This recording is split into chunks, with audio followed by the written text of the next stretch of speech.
Louis is a 27, almost 28-year-old blue and gold macaw. Blue and gold macaw's typical lifespan in captivity is 30 to 50 years. I've read, it depends on the source that you read, but in the wild it's similar. Some say 30 years, some say up to 60 in the wild.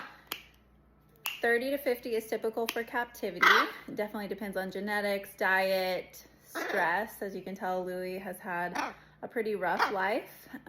So he's still fairly, he wants me to put him down. He's still very healthy for his age, but yeah, so we don't know exactly how long he'll live. There's a very large range. And of course, there are birds of his species that have lived 80 to 100 years, and no matter what, if you adopt a parrot, it is a huge, huge commitment. He thinks that's funny, because they could have very much outlive you. But 80 to 100 years isn't typical. I'd say 30 to 50 is more the typical age range that you'll get with these birds.